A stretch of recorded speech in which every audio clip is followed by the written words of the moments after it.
vous faire un tuto sur le jeu Clash Royale qui peut se jouer sur ordinateur ou sur mobile. Sur mobile, vous pouvez télécharger sur Apple Store et le Play Store. C'est bien votre deck de combat pour ajuster votre stratégie. Vous devez sélectionner les troupes qui vous correspondent le mieux. S'il y en a un qui est pas bon, vous le supprimez.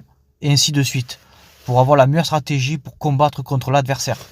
Donc choisissez bien judicieusement votre deck et essayez d'équilibrer toujours votre deck entre l'aérien et le terrestre qui vous permettra d'être le mieux adapté à toute situation.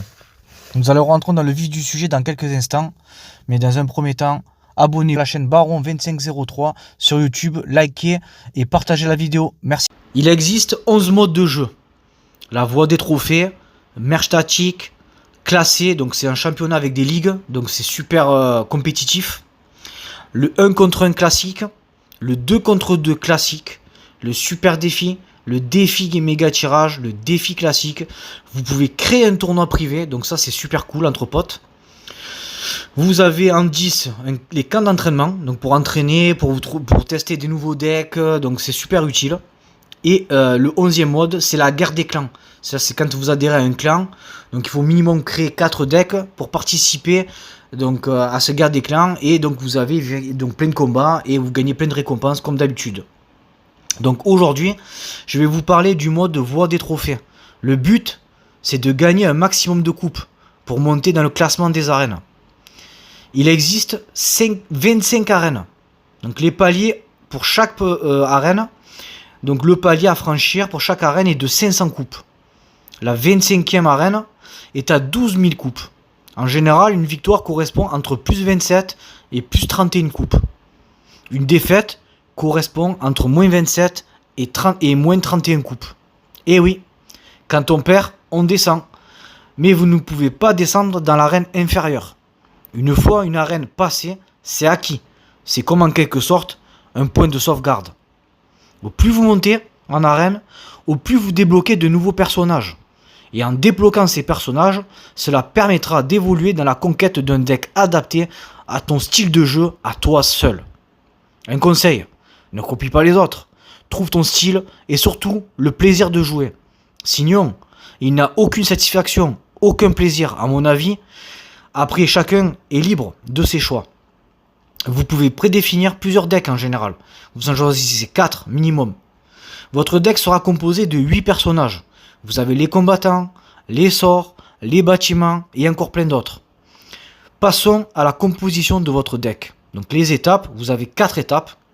Donc 1, cliquez à gauche en bas du combat. 2, cliquez en haut à gauche, ajouter deck. Vous avez donc dans ajouter deck 2 cases évoluer. Et vous avez aussi 2 cases héros évoluer. Et les 4 dernières cases, vous pouvez mettre des troupes normales, rares, épiques, etc. Pour les 2 cases évolution, il faut compléter 6 fragments pour débloquer une évolution. Donc l'évolution en général, ça permet de débloquer une nouvelle aptitude d'un personnage. Exemple, la Valkyrie qui tourne sur elle-même.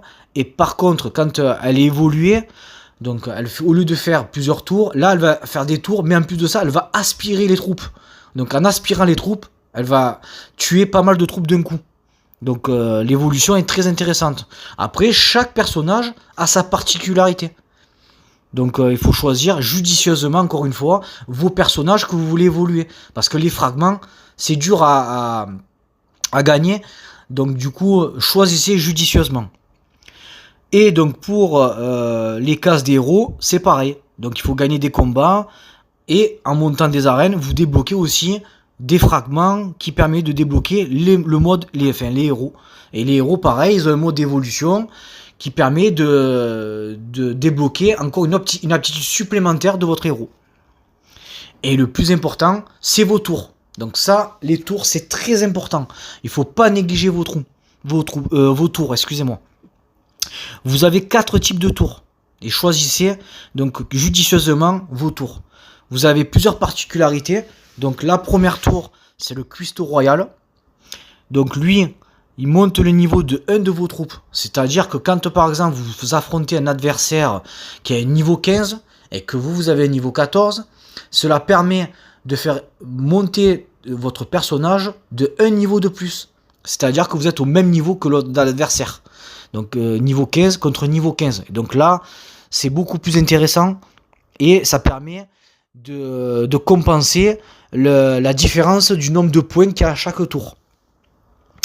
En 2, donc vous avez la du sèche aux dagues, des tirs super rapides, mais attention à votre joueuse quand elle est à 0. Comme vous pouvez voir sur l'exemple, vous avez donc des tirs super rapides, mais quand la jauge arrive à son terme, le temps qu'elle recharge, vous pouvez vous faire attaquer par un autre personnage, et du coup, vous pouvez perdre rapidement votre tour. Donc, adaptez vos troupes par rapport à cette tour. Très important. En 3, vous avez donc le canonnier. Il est lent, mais beaucoup de dégâts, énormément de dégâts. Donc, quand vous voyez l'exemple, ça fracasse, quoi. Quand vous avez un boulet de canon, ça vous défonce les troupes et ça vous descend rapidement la jauge de vie de votre personnage. Et donc, en dernier, la 4e tour, donc c'est la princesse de la tour. Donc, elle se défend contre tout. Donc, ça, c'est la tour normale, classique, que tout le monde met en général, mais chacun adapte à sa façon de jouer. Donc voilà, je pense que j'ai fait le tour des 4 types de tours qui existaient.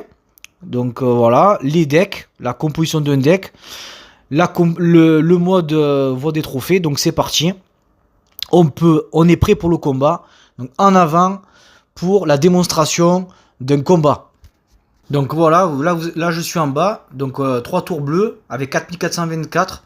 Donc le plus important, c'est de mettre vos troupes en bas derrière la grande tour au milieu. Ça vous permet que la jauge en élixir monte progressivement, et c'est toujours bien d'avoir une soupape de sécurité.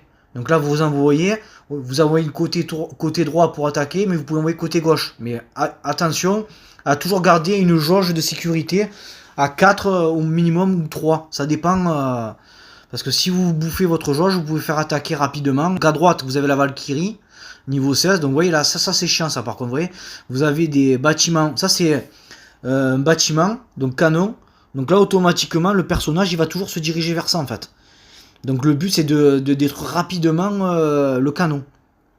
Donc là il vous envoie les gros molosses. Après ce qui est bien, c'est que quand vous mettez votre personnage derrière les tours, elle peut pas être touchée. Donc ça permet en fait, si vous voulez, de tirer sans être touché en fait. Le but c'est toujours de mettre au moins un support derrière. Bon, c'est facile à dire, mais dur à faire quoi. Donc vous voyez, donc là lui c'est le chevaucheur, et automatiquement vous voyez, il met le bâtiment au milieu et automatiquement il va au-dessus. Donc c'est super compliqué, donc il faut trouver un astuce pour contourner cette difficulté. Donc lui ça c'est le chevalier de glace, donc lui il ralentit les troupes. Lui c'est le chevalier avec le cochon, donc lui il a beaucoup de points et il est super rapide. Vous voyez les dégâts qu'il fait? Énorme. Ça c'est l'artificière évolué. Vous voyez? Quand l'artificière est évolué, qu'elle a les 6 fragments, regardez comme ça fait. Super. Et ça c'est la Valkyrie évoluée. Donc la Valkyrie évoluée, vous voyez quand elle va tourner, elle va aspirer les troupes. Comme je vous expliquais dans la vidéo. Vous voyez la particularité de la Valkyrie qui est qui est super quoi. Après là vous avez le barbare. Donc lui, il est super rapide, mais il a très peu de vie. C'est ça l'inconvénient aussi. Voilà. Donc là le barbare, l'artificière. Vous avez le sarbacane. Là c'est le canon, bâtiment canon évolué. Donc là lui il fait des gros dégâts quand il évolue. Mais vous voyez, si vous anticipez avant, ça vous permet donc d'attaquer le canon plus et de lui laisser pas de répit en fait. Donc là le cochon encore là, mais là vous voyez, tac. Voilà, donc là vous avez détruit 2 tours. Il reste la 3e tour et là voilà. Vous avez fait un 3-0. Donc là vous avez 3 couronnes et ça vous permet de gagner pas mal de trophées. Et donc du coup, vous voyez quand vous gagnez, donc vous avez 3 couronnes. Et donc les couronnes vous permettent de débloquer des coffres plus rapidement. Au plus vous avez de couronnes, au plus vous débloquez des coffres. Et dans ces coffres, vous avez de l'or, des personnages pour les faire évoluer. Donc de ce fait, vous évoluerez plus vite. Donc c'est pour ça que c'est bien de viser la victoire à 3-0. Bon après, tant que vous gagnez, c'est l'essentiel. Parce que vous prenez entre plus 27 et plus 31 coupes quand vous gagnez. Mais le but, quand même, c'est de gagner le maximum de couronnes pour ouvrir un maximum de coffres. Si vous avez apprécié cette vidéo, likez, abonnez-vous à Baron2503. Merci, à bientôt.